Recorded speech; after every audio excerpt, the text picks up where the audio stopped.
Launch day is pivotal for space programs. Think about it. It has been years in the making. The science took decades to perfect. It depends on the entire history of several scientific disciplines. And it takes an army of specialists to ensure that launch day arrives and that it succeeds. These all must be working in concert, understanding the importance of each detailed and highly complex task, executing flawlessly. One slight hitch, another costly delay. One tiny flaw, potential catastrophe. The parallels with the global economy are not exact, but they are close. A rocket poised for launch is one of the best examples of potential energy. Does the economy have any of that? Many believe that the fuel is spent, that the best we can do is sputter along until we run out, that we're pretty much tapped out and our next recession is imminent.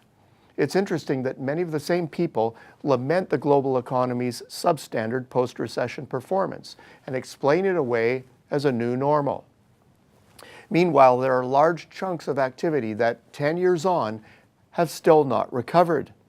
Business and residential investment in the United States and EU economies is like that rocket on the launch pad.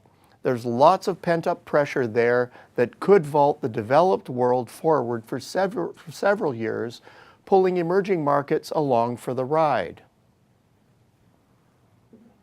Why isn't this happening? If it's truly the case, wouldn't consumers and businesses have done it already? Normally, yes. This time around, we were down for so long that it has been difficult to pull the switch. It's sort of a you first world. We were just getting to that point in the two engine economies when populism and politics got in the way. Weary of waiting for successive elected leaders to get it right, large chunks of the global population have given up on post-war institutions and the few that they see as benefiting from them. They're electing leaders that, at least in word, are willing to challenge the accepted norms and propose new and radical policies for the future. The tangible moves are obvious: tearing up the Trans-Pacific Partnership, challenging the NAFTA agreement, voting for Brexit, the US-China tariff war, and less overt actions that take advantage of the melee. Mission control is in disarray, and investors are pulling back.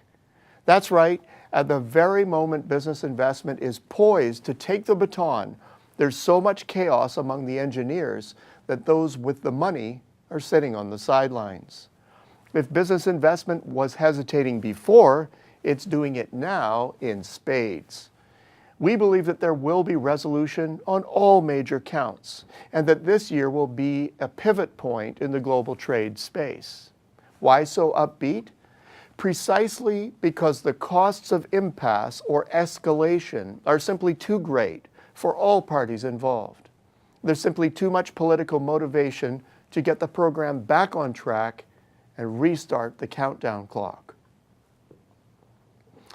As such, EDC's Spring 2019 Global Economic Outlook forecasts that after a temporary moderation in growth, the global economy will accelerate from 3.4% this year to 4% in 2020.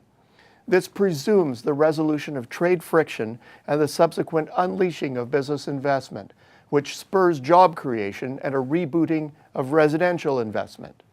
Developed markets will ramp up from 1.9% growth in 2019 to 2.2% next year, with the US economy taking the lead.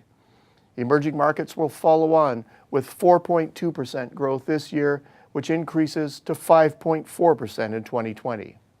Despite this ramp-up, commodity prices are generally expected to see only modest growth. The temporary softening of growth this year has slowed the pace of interest rate hikes, which together with the commodity price outlook will ensure that the Canadian dollar stays below the US 80-cent threshold. As such, Canada's exports are forecast to post back-to-back growth in spite of the challenges posed by specific trade-inhibiting policy actions. Demand conditions across the globe paint a positive near-term picture for exporters. The bottom line? Chaotic developments on the trade front have made predictions in this space harder to do. Peel away the developments on the surface and a brighter underlying picture appears. Let's hope that launching the rocket remains the priority and that global trade hits its true trajectory in the next 2 years. Until next week, I'm Peter Hall.